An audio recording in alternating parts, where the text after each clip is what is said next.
নমস্কার, S Bangla news online খবর সব দেখাবো আমরা।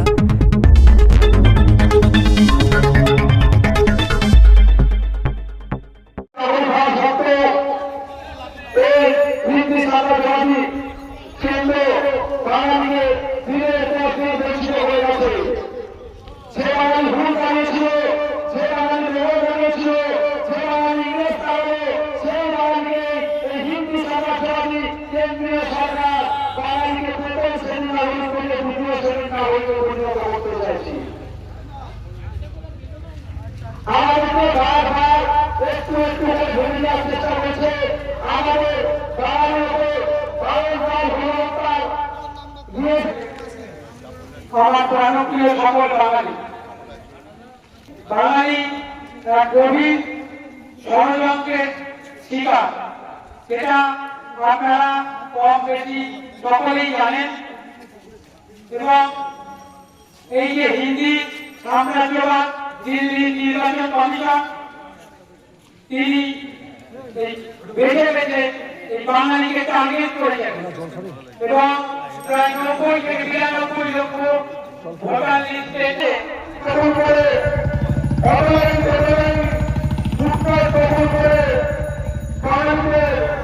সাইড করে ধরে যাচ্ছিল। তাদের খুব আসতে হচ্ছিল। এলাকার মানুষদের শুভেচ্ছা জানাই চলে গেছে। একটা বড় ভালো অধ্যায় চলে গেছে এবং নিজেদের এলাকা নিজেদের মতো সাজিয়ে উঠছে। যত এলাকায় স্টেশনের আশেপাশে বলুন, যেসব দিল্লি রোডের পারে লাইনের পারে যা কারখানা কাজের ব্যবস্থা আছে, স্থানীয় যিনি নাম হচ্ছে অর্পণা দেবনাথ। আপনার বয়স? আচ্ছা, আপনি ভারতের নাগরিক তো? আপনার কাছে কি কি কাগজ আছে বলুন?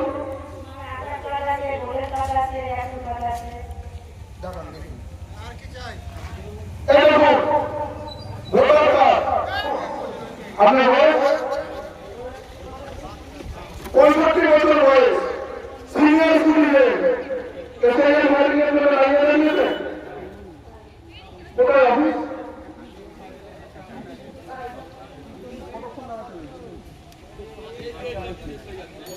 অনেকক্ষণ লাইনে দাঁড়িয়েছে। ভোটার কার্ড, এই দুটো কাগজ চেক করতে বলেছে এবং চেক করে দিয়েছে। এই কাগজের সরকার সরকারি ইন্ডিয়া মানে ভারত সরকার। ভোটার কার্ড দিয়েছে নির্বাচন কমিশন, আধার কার্ড দিয়েছে দিল্লি কেন্দ্রীয় সরকার। তারপরে এই দিল্লিকে এবং আমাদের এই ভারতের নাম এসআইআর করে বাংলার ভোটার লিস্ট থেকে বাদ দিয়ে দেওয়া হয়েছে। ভারতের নির্বাচন কমিশনের জারি করা ভোটার কার্ড থাকা সত্ত্বেও মাখন বর্মন বাঙালি এবং হিন্দু বাঙালি, তার নাম বাংলার ভোটার লিস্ট থেকে বাদ দিয়ে দেওয়া হয়েছে। আপনার কার্ড ভোটারে অ্যাপ্লাই করেছো? চিন্তা হচ্ছে সে ভারতের নাগরিক নয়, সে বেনাগরিক এবং তার মনে বিজেপি ঘোষণা করেছিল এই তারা হচ্ছে বাংলাদেশি নামে রোহিঙ্গা। তারপরে বিজেপি 27 লক্ষ এবং সব মেলালে প্রায় 70-80 লক্ষ বাঙালিকে আজকে বাংলাদেশের রোহিঙ্গা প্রকল্পে নিয়েছে। সেটা নতুন আসতে পেরেছে। তাই এলাকা সকল নতুন হওয়ার পর দেখা গেল প্রথম দিন সেখানে বাঙালির নাম হিন্দু মুসলমান হিন্দুদের বাদ যায়।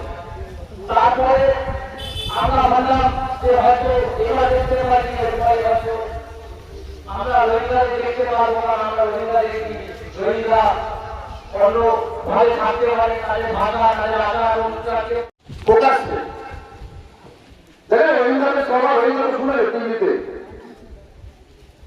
শুনলে, টিভিতে হোয়াটসঅ্যাপে রোহিঙ্গা শুনেছে তো পায়ে দেখেছো? দেখা চোখ পাওয়া যায়, তাই না?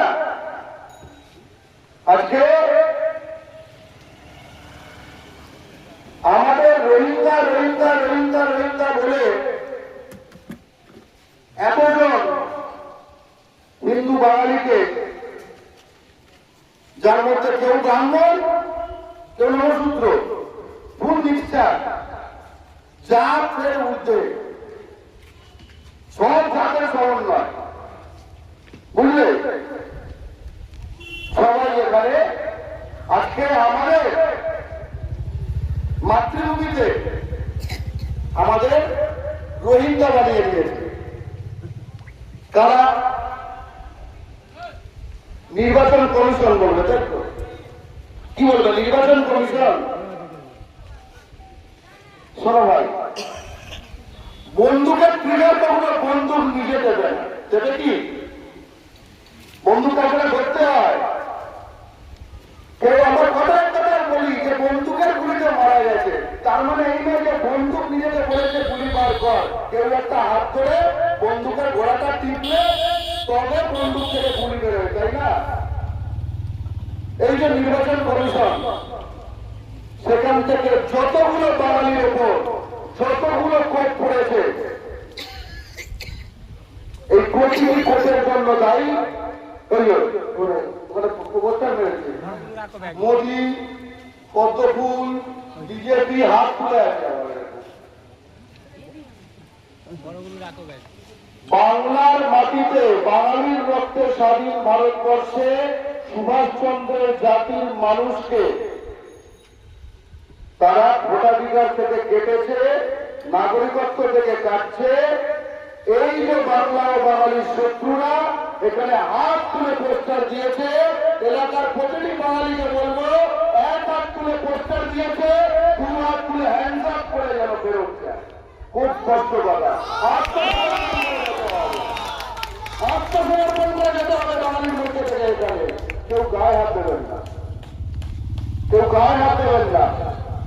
ওরা যুদ্ধ শুরু করেছে, এই যুদ্ধ আমরা শেষ করব, এই যুদ্ধে আমরা জয় করব এবং এই যুদ্ধের শেষে শত্রু সেনাকে আত্মসমর্পণ করে মাথা নিচু করে হাত তুলে যেতে হবে। এই পথ নিয়ে যাবে, বাংলার বিভিন্ন পাড়া দিয়ে যাবে, বাংলার প্রতিটি বিধানসভা থেকে যাবে, বাংলার প্রতিটি জেলা থেকে যাবে। হাত তুলে, হাত তুলে। এক হাত তুলছে এখন না, তখন দুই হাত তুলতে হবে, দুই হাত তুলতে হবে। আপনি ভেবে দেখুন, আমি একটু আগে কাগজটা দেখছিলাম, বাংলা পক্ষ শীর্ষ পরিষদ সদস্য মনন মন্ডল যখন একে একে তুলে ধরছিল, একজন তখনও আসেননি, আমাদের কাগজটা দেখছিলাম।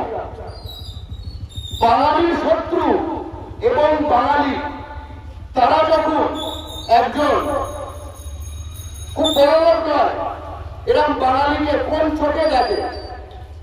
অর্থনৈতিকভাবে দুর্বল, হয়তো পূর্ববঙ্গ থেকে এসছে, অনেক চেষ্টা করে একখানা জায়গা তৈরি করার চেষ্টা করেছে, তাই তো? হ্যাঁ, সকলে পূর্ববঙ্গ থেকে এসছে, আমার মায়ের ফ্যামিলিও পূর্ববঙ্গ থেকে এসছে। এমনিতে আমরা বাপের দিক থেকে হুগলি জেলা, কিন্তু আমার মা পূর্ববঙ্গ থেকে আসা। আমি ওনার কথা বলবো, আপনার ওই প্রতিবন্ধীর কার্ডটা, সবুজ কার্ড থেকে বাংলাদেশ পাকিস্তান ভাববেন না। এই যে ছবিটা করে দিচ্ছি, আমি আপনাকে হলফ করে বলছি, এই যে এখানে বক্তব্য দিচ্ছি, এর লাইভ হচ্ছে, এর লাইভ এই বাংলা বাঙালির শত্রুর কাছে যাচ্ছে। তারা এই মুহূর্তের একটা ছবি তুলবে, তারপরে বলবে এই দেখো বাংলাদেশ না পাকিস্তানের পাসপোর্ট দেখাচ্ছে। একদম এইসব হবে, কিন্তু এটা সেটা জিনিস নয়। এটা কি?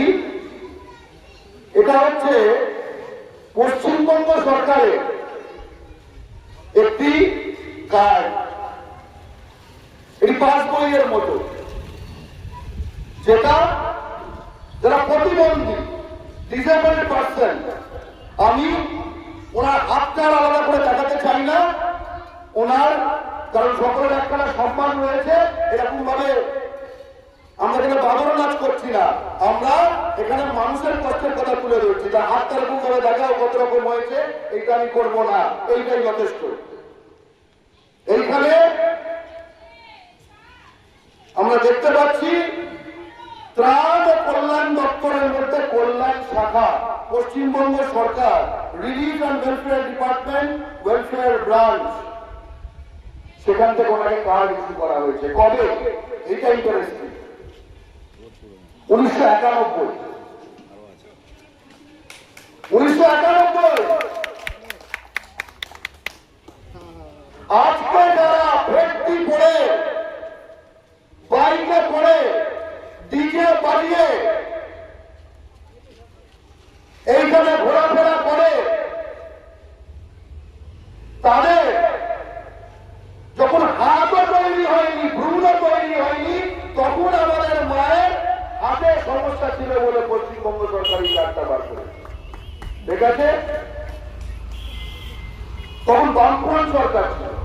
1991 বামফ্রন্ট ট্যাগ মারে না, 000 বামফ্রন্টের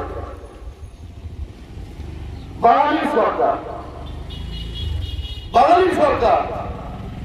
তার মধ্যে রোহিঙ্গা দেখেনি, তার মধ্যে সাহায্যের অধিকারী, দয়া না, সে পশ্চিমবঙ্গের বাঙালি নাগরিক, তাই সে এটার অধিকারী, এটা তার অধিকার, সে অধিকারটা দিয়েছে। এটাই দৃষ্টিভঙ্গির তফাৎ। এখন তৃণমূল সরকার এই অধিকারটা বজায় রেখেছে। তার কারণ এই সিপিএম হোক বা তৃণমূল হোক, এগুলো এখানকার দল, এগুলো এখানকার দল। এমনকি এইখানে যেটা মন্ডল ইত্যাদি হয়েছে, একটুখানি চুলকাও, জিজ্ঞেস করে 10 বছর আগে কি করতো তার ফ্যামিলি, এইসবই বেরোবে। এ তো নতুন নতুন, এসব তো নতুন নতুন। এই পশ্চিমবঙ্গের মাটিতে বাঙালিকে বিদেশি বলা, এসব তো নতুন নতুন। এতদিন মন্ডল পদবী ছিল, মন্ডল পদবী থেকে পদ হয়ে গেল, এটাও তো নতুন নতুন, তাই না? তাই না? মন্ডল এতদিন পদবী ছিল, এখন বললাম পদ। আমি জানি না, তবে আমার মনে হয় অন্যভাবে নেবেন না। যদি কোনো পদবী বাঁচতে হয় পদ হিসেবে বাঙালির জন্য বিজেপি দলে, তাহলে একটাই নাম হয়, দাস। দাস একটাই পদবী হয়। কোন মন্ডল, হাজরা, বোস, সমাদ্দার, দেবনাথ কিছু হয় না, শুধু দাস। যে পদবী আমাদের বাঙালির দাস, তা ঠাকুরের দাসত্বের জন্য। আর এই পার্টিতে যে দাসত্বের কথা বলছি, সেটা ওই হাসছে, দেখো ওই হাসছে ওখানে।